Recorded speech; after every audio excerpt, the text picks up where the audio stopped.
வணக்கம். இது வழக்கு. கிராமங்கள்ல இருந்து மக்கள் நகரங்களுக்கு குடிபெயர்தல் என்பது எல்லா வளரும் நாடுகளிலும் உள்ள மிகப்பெரிய பிரச்சனை. நகரங்களில் நெருக்கம் அதிகமாகிவிட்டதால் நகரங்களை ஒட்டிய பகுதிகளும் வேகமாக வளர்ச்சி பெற்று வருகின்றன. நகரங்களை ஒட்டிய பகுதி குடியிருப்புகள் பிளாட்டுகளாகவும் தனித்தனி வீடுகளாகவும் இருக்கின்றன. சமீப காலமாக பிளாட்டுகள் தொடங்கி தனி வீடுகள் வரை அனைத்திலும் உள்ள தலையாய பிரச்சனை அந்த பகுதிகளில் நடக்கும் கொலை சம்பவங்கள். இங்கு இறந்தவங்க யாருன்னு தெரியாது, கொலை செஞ்சவங்க யாருன்னு தெரியாது. பூவிற்கும் குமுதா கடந்த சில நாட்களாக பரிதவிப்புடன் காணப்படுகிறார். அதற்கு காரணம் சமீபத்தில் நடந்த இரட்டை கொலை. சேலம் பாலாஜி நகர். அரசு அதிகாரிகள் தொடங்கி பலதரப்பட்ட மக்கள் இங்கே வசித்து வருகின்றனர். இதோ இந்த வீட்டில் நெடுஞ்சாலைத்துறையில் அதிகாரியாக பணியாற்றிய ராமகிருஷ்ணனும், அரசு மருத்துவமனையில் செவிலியர் கண்காணிப்பாளராக பணியாற்றிய ராஜாத்தியும் மகன் ராஜசேகருடன் வசித்து வந்தனர். இந்த நிலையில் அன்று பகல் 1:30 மணியளவில் அந்த கொடூரச் சம்பவம் வெளி உலகுக்கு தெரிய வந்தது. வீட்டினுள் இருந்து முதலில் ராமகிருஷ்ணன் பிணமாக வெளியே கொண்டு வரப்பட்டார். சற்று நேரத்தில் அவரது மகன் ராஜசேகர் பிணமாக எடுத்து வரப்பட்டார். அடுத்ததாக ராஜாத்தி கொண்டு வரப்பட்டார் உயிருடன்.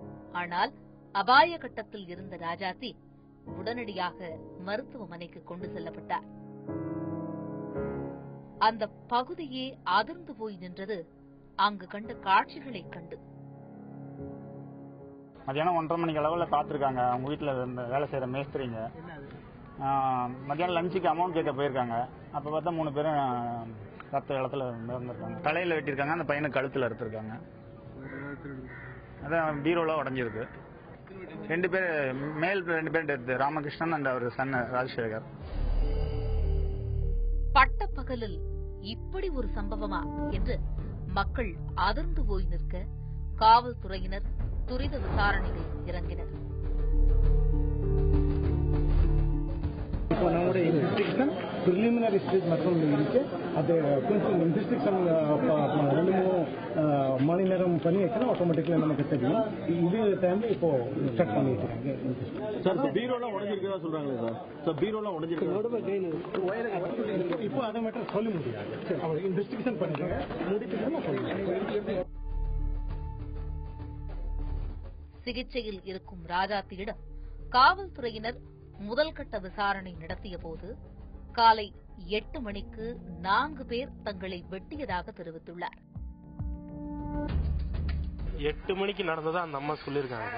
ஆனா எல்லாத்துக்குமே ஒரு 1:30 to 2 மணிக்கு மேலதான் எல்லாமே தெரிஞ்சிருக்கு. பாத்தீங்கன்னா ஒரு 1:30 மணிக்கு அந்த மேஸ்திரி பின்னாடி வீடு கட்டிட்டு இருக்காங்க. அந்த மேஸ்திரி சாப்பாட்டுக்கு காசு வாங்க போனப்பதான் அவரு வீட்டை கதவை தட்டி கூப்பிட்டு பார்த்துருக்காரு. எந்த ரெஸ்பான்ஸ் இல்லைன்ட்டு தட்டி இருக்காரு. உள்ளார கதவு ஓப்பன் ஆயிருக்கு. உள்ளார போய் பார்த்தா பிளட் பீட்டிங் ஃபுல்லா தரையெல்லாம் இருந்திருக்கு. 3 பேரையும் வெட்டியவர்கள் பீரோவை உடைத்துள்ளதாகவும் மிளகாய் பொடியை அவர்கள் மீது வீசியுள்ளதாகவும் சொல்கிறார்கள். நகை மற்றும் பணத்தை கொள்ளையடிக்க இச்செயலை கொலை கும்பல் செய்திருக்கலாம் என்பது காவல்துறையின் விசாரணையில் தெரியவந்துள்ளது. அதே நேரம் கொலையை செய்தது யார், கொலைக்கான காரணம் என்ன என்பது மர்மமாகவே உள்ளது. 10 வருஷ காலமா இங்க இருக்காங்க. நாங்கெல்லாம் வரதுக்கு முந்தைய இருந்தே இவங்க இந்த ஏரியாவில் இருக்காங்க. எதனால இந்த மர்டர் நடந்துன்னு அசம்ஷன் பண்ண முடியல எங்களால. நாம் அக்கம் பக்கத்தினரிடம் விசாரித்த போது காலை 8 மணிக்கு எந்த சப்தமும் கேட்காமல் இச்சம்பவம் நடந்தது ஆச்சரியம் என்றார்கள். வீட்டுக்காரர் 2 பேருமே கவர்மெண்ட் ஸ்டாஃப் சார். அவர் மேக்சிமம் அதான் யார்ட்டையும் பழக மாட்டாரு. எல்லாத்திட்டையும் எதிரி மாதிரி தான் பேசுவாரு. வேடிங்கே கொஞ்சம் இதாக தான் இருக்கு. அதான் ரிலேஷன்ஷிப் இல்லாதனாலதான் இது முக்கியமான காரணமே அதுதான். ஏன்னா ஏதாவது ஒரு சத்தம், சின்ன சத்தம் கேட்டா கூட நம்ம வெளியில பார்த்துருப்போம். எந்த சத்தமும் வரல. அதுதான் ஒரு மைனஸ் பாயிண்ட். இந்த சத்தமும் இல்லை. அதுவும் இல்லாமல் 8 மணிக்குன்னா மேக்சிமம் எல்லாருமே ஆஃபீஸ் கிளம்புற டைம். எல்லாருமே பரபரப்பா இருக்கிற நேரம் அதுதான். அந்த மாதிரி டைம்ல நடந்ததான் இங்க ரொம்ப இந்த ஏரியா மக்களுக்கே வந்து ஒரு பெரிய பதட்டமா இருக்கு. கொலைக்கான காரணத்தை தேட முயன்ற போது முதலில் பணப்பிரச்சனை முன்னால் வந்து நின்றது. ராமகிருஷ்ணன் அடகு கடை ஒன்று நடத்தி வருகிறார். அதில் ஏதாவது பிரச்சனை இருக்கலாம் என்கிறார்கள். அவரோட கான்டாக்ட் வச்சுக்கிறவங்களுக்கு அதுதான் அப்படியே. மற்றபடி இந்த பக்கத்துல யாரு இது ஒண்ணாங்க பணப்பிரச்சனையா தான் இருக்கணும்னு நான் நினைக்கிறேன். பணப்பிரச்சனை அதேன்னா அவர் நகை வியாபாரம் எல்லாம் பண்ணிட்டு இருக்காரு, அடகு கடை வச்சு அதுல எடுத்து ஏதாவது செஞ்சிருக்கலாம். அது ஒரு யோகம்தான். அல்லது அவங்க இந்த வீடு கட்டிட்டு இருக்காங்க, அவங்க வேலை செஞ்சிட்டு இருக்காங்க, தினம் வேலை நடத்திட்டே இருக்கு, ஆளுங்க எப்போ இருந்துட்டே இருக்காங்க. அது சம்பந்தமா ஏதாவது கொடுக்கல் வாங்கல ஏதாவது தகராறு என்னமோ. ராமகிருஷ்ணனின் மகன் ராஜசேகரன் நடவடிக்கைகள் கூட கொலைக்கு காரணமாக அமைந்திருக்கலாம் என்றும் சந்தேகிக்கப்படுகிறது. பையன் யாருகிட்டையுமே பேசுறதில்லை. இங்க நாங்க யாரும் இது பண்றதில்ல. அவர் பாட்டுக்கு அவரு ஒரு கல்யாணமோ 2 கல்யாணமோ பண்ணார், அது தெரியும். அது ஏதோ சொன்னாங்க. பட் அவரும் ஒய்ஃபோட இல்லை. ஒய்ஃப் இங்கே ஒன்றும் இருந்ததா நான் பார்த்ததே இல்லை. அது சம்பந்தமா ஏதோ பிரச்சனை இருந்ததுன்னு சொன்னாங்க. பையன் வந்து ஒரு 2 இயர்ஸ் பேக்கு ஏதோ ஒரு இன்சிடென்ட்ல அவருக்கு அடிபட்டு மண்டையில் அடிபட்டு அவர் கோமா ஸ்டேஜுக்கு போயிட்டாரு. அது எதனால அந்த சம்பவம் நடந்துன்னு தெரியல. எல்லாவற்றுக்கும் மேலாக கொலையை தடுக்க முடியாததற்கு காரணம் ராமகிருஷ்ணன் குடும்பத்தினரின் பழக்க வழக்கமாக கூட இருக்கலாம். அதாவது அக்கம் பக்கத்தினர் என்றாலே இவர்களுக்கு கசக்கும் என்கிறார்கள். மற்றவங்கள்ட்ட ஒத்துழைக்க மாட்டார். வேற ஒன்றும் ஒரு கோர்ட்டு ஒரு இதே இல்லை. அவர் ஏதோ அவர் பிசினஸ் அவர் உண்டு, அவருண்டு. நாங்கள் தனித்தனியாக இருக்கோம். ஆனால் மற்றபடி திடீர்னு சண்டைக்கு போக மாட்டார், பேசுவார், என்ன அப்படின்னாலும் பேசுவார். யார்ட்டையுமே அவங்க அக்கம் பக்கத்துல யார்ட்டையும் பழகிறது இல்லை, யார்ட்டையும் பேசுறதுல அவங்க உண்டு, அவங்க வேலை உண்டு. எல்லாமே தனித்தனி வீடா இருக்கிறதுனால தனித்தனியா இருக்கிறதுனால அவங்கவுங்க வேலையை பார்த்துட்டு யார்ட்டையும் ரிலேஷன்ஷிப் வைக்காம இருக்காங்க. ரிலேஷன்ஷிப் வச்சாதான் இந்த மாதிரி இன்சிடென்ட்ஸ் நடக்காம தடுக்கலாம். தனி குடித்தன முறை குடும்ப உறவுகளை மட்டுமல்லாமல் புதிய உறவுகள் ஏற்படுவதையும் தடுத்துவிட்டது. கொலையாளிகள் யார் என ஒருபுறம் விசாரணை நடந்தாலும் ராஜாத்தியிடம் நிறைய உண்மைகள் புதைந்திருக்கலாம் என்று காவல்துறை நம்புகிறது. ராஜாத்தி குணமாகி நல்ல முறையில் வீடு திரும்ப வேண்டும் என்பது அனைவரின் வேண்டுதலாக இருக்கிறது. பூவிற்கும் குமுதா கொஞ்சம் கூடுதலாகவே வேண்டிக் கொள்கிறார். காரணம், ராமகிருஷ்ணன் குடும்பத்திடம் தான் வாகி கட்டி வயிற்றை கட்டி சம்பாதித்த பணம் அடகு நகையாக இருக்கிறது. தோடு வச்சிருக்கிறோங்க, இப்படி அவங்க கடை வச்சிருக்குன்னு நாங்க தோடு அடவுக்கு வச்சிருக்கிறோங்க. ஒரு 3 தோடு அடவுக்கு வச்சிருக்கிறோங்க. 12,000 ரூபாய்க்கு வச்சிருக்கிறோங்க. இப்படி கேள்விப்பட்டோம்னாங்க வந்தா அவர்கிட்ட அட்ரஸ் கொடுத்துட்டு போயிருக்கிறேன். இந்த அம்மா எதுவும் நல்லா வந்துச்சுன்னா வந்துருமா.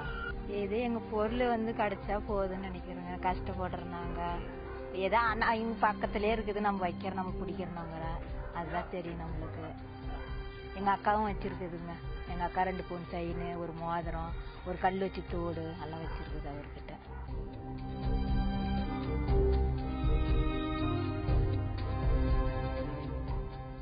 பக்கத்து வீடுகளில் இருப்பவங்களுக்கு எந்த சத்தமும் கேட்காம இந்த கொலைகள் நடந்ததா சொல்றது நம்புற மாதிரி இல்ல. காவல்துறையினுடைய விசாரணையும் ஆரம்ப கட்டத்துல தான் இருக்கு. பொதுவா பணப்பிரச்சனை அதிகமான கொலைகளுக்கு காரணமா இருக்கு. ஆனா சிகிச்சையில் இருக்கிற ராஜாத்தி சொல்றத வச்சு வழக்கோட அடுத்த கட்டம் இருக்கும். தமிழகத்துல அதிகமா மக்கள் பாதிக்கப்படுற மோசடிகள் எங்க நடக்குது தெரியுமா? சந்தேகமே இல்லாம கொங்கு மண்டலத்துல தான். பதிவேடு பகுதியில தொடர்ந்து அதை பத்தி பார்க்க போறோம்.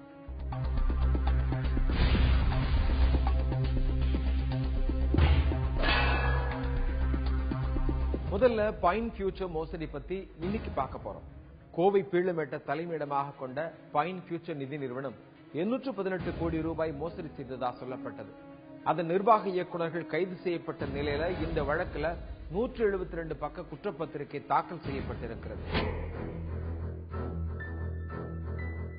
மலை போல் குவித்து வைக்கப்பட்டிருக்கும் இந்த பேப்பர்கள் பள்ளி மாணவர்களின் விடைத்தாள்கள் அல்ல.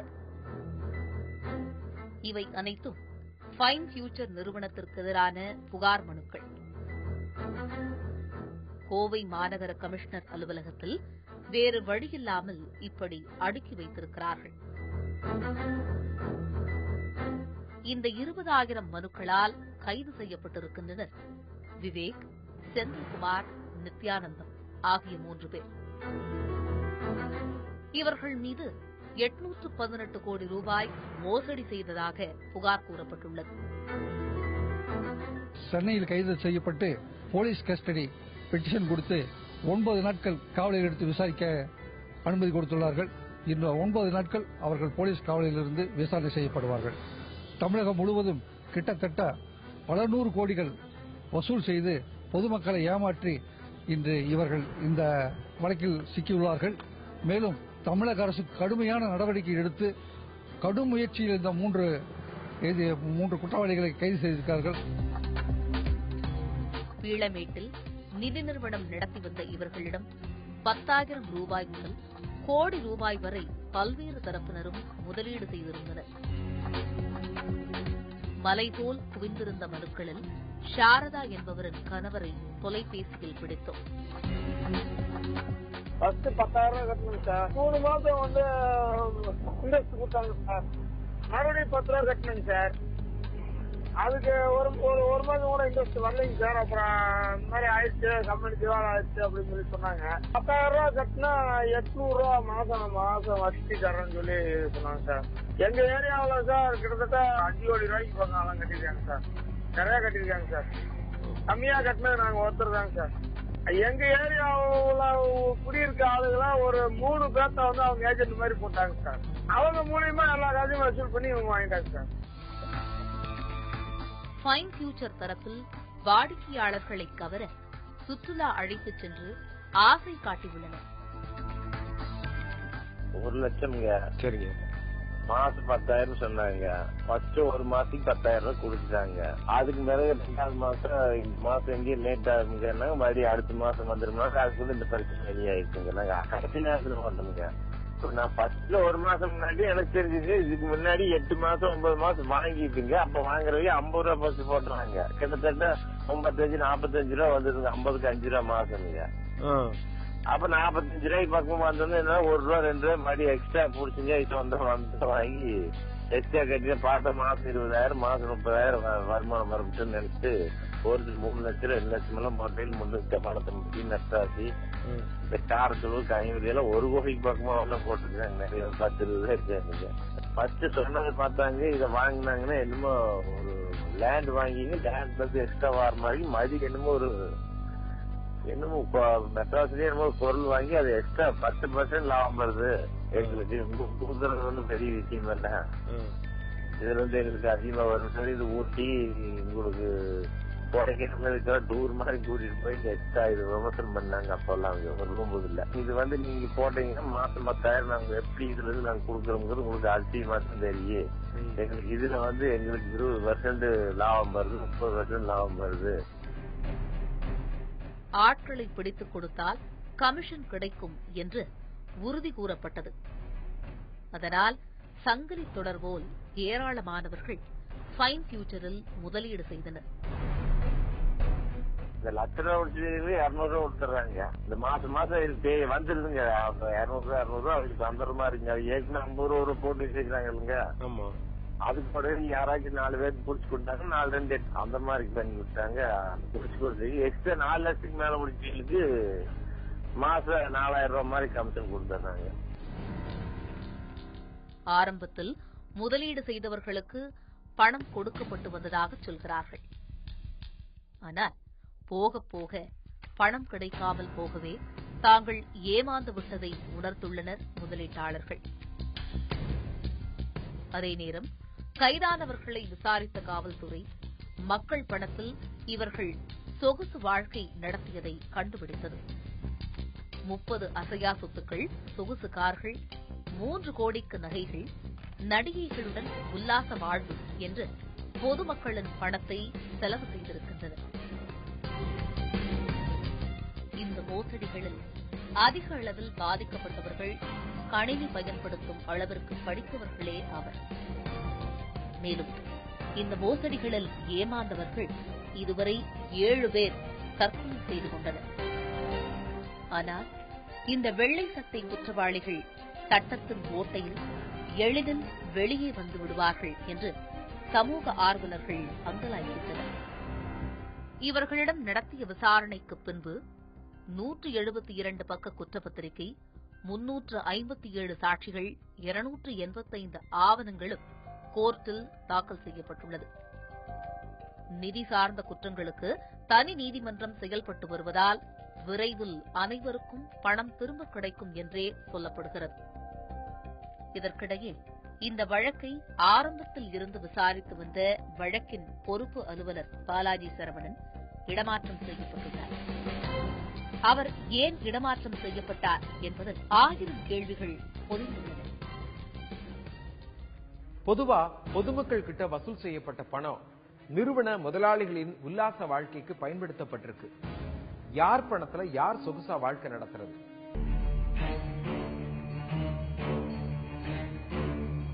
பொதுமக்கள் கிட்ட இருந்து கோடிக்கணக்கில் பணம் வாங்கி மோசடி செய்யறவங்க நம்ம கண் முன்னாடி மறுபடியும் சொகுசு கார்ல வலம் வர்றாங்க. பொருளாதார மோசடியில ஈடுபட்ட இவங்களுக்கு என்ன தண்டனை கொடுக்கப்படுது? தமிழ்நாடு அரசு முதலீட்டாளர்கள் பாதுகாப்பு சட்டம் என்கிற ஒரு சட்டத்தை தமிழ்நாடு அரசு வரையறுத்திருக்கிறது. இந்த சட்டத்தின் அடிப்படையில் சாதாரண மக்கள் தங்களுடைய பொருளாதாரத்தின் அடிப்படையில் எங்கேயெல்லாம் கொண்டு போய் அங்க ஒரு தனியார் நிதி நிறுவனங்கள், அந்த தனியார் நிதி நிறுவனங்களாக இருந்தாலும் கூட ரிசர்வ் பேங்க் ஆஃப் இந்தியா என்று சொல்லப்படுகிற மத்திய ரிசர்வ் பேங்கினுடைய அடிப்படையில் அங்கீகாரம் பெற்ற பொருளாதார நிறுவனங்களில் பணத்தை செலுத்துகிற போது அந்த பணத்தை சரியான குறிப்பிட்ட நேரத்தில் வட்டியை செலுத்தாமலேயோ அல்லது அந்த பணத்தை கையாடல் செய்தோ அல்லது ஒட்டுமொத்தமாக அந்த நிறுவனத்தை மூடி இழுத்து சென்று பொதுமக்களை ஏமாற்றுகிற நோக்கில் அந்த நிறுவனம் செயல்படுகிறது என்று சொன்னால் அந்த நிறுவனத்தில் இருக்கிற சொத்துக்களை பறிமுதல் செய்யவும், அந்த சொத்துக்களோடு இணைந்த அந்த நிறுவனத்திற்கு இருக்கிற அனைத்து சொத்துக்களையும் அந்த நிறுவனத்தினுடைய இயக்குனர், நிர்வாக இயக்குனர், செயலர் அவருடைய சொத்துக்களையும் இணைத்து அந்த சொத்துக்களை ஏலத்தின் மூலம் விற்பனைக்கு விட்டு வருகிற பணத்தை அந்த டெபாசிட்டர் என்று சொல்லப்படுகிற முதலீட்டாளர்களுக்கு கொடுக்கக்கூடிய வகையில் செயல்படுவதுதான் இந்த EOW என்று சொல்லப்படுகிறது. இந்த சட்டத்தின் அடிப்படையில் பார்த்தோம் என்று சொன்னால் 10 ஆண்டுகள் கடுங்காவல் தண்டனையும் 1 லட்சம் ரூபாய் வரை அபராதமும் விதிக்கக்கூடிய அளவிற்கு சட்டம் வழிவகை செய்யப்பட்டிருக்கிறது. இன்னும் சொல்ல வேண்டும் என்று சொன்னால் இப்படிப்பட்ட முதலீட்டாளர்களுடைய வழக்கை விசாரிப்பதற்கு தமிழகம் முழுக்க EOW கோர்ட்ஸ் என்று சொல்லப்படுகிற பொருளாதார குற்றங்களை விசாரிப்பதற்கு தனியாக மெட்ரோபாலிட்டன் மேஜிஸ்ட்ரேட் அளவிலான பெருநகர நீதிபதிகள் அளவிலான நீதிமன்றங்கள் பல உருவாக்கப்பட்டிருக்கின்றன. அவற்றினுடைய விசாரணையின் அடிப்படையில் அந்த நீதிமன்றத்திற்கும் சரி அபிஷியல் லிக்விடேட்டர் என்று சொல்லப்படுகிற பொருளாதாரத்தை இணைப்பதற்கும் ஆட்களுக்குமான இந்த சட்டம் வழிவகை செய்கிறது. பொருளாதார மோசடி செஞ்சா என்ன தண்டனை அப்படிங்கறத பத்தி பார்த்தோம். மீண்டும் வேறொரு வழக்கோடு உங்களை சந்திக்கிறேன். நன்றி, வணக்கம்.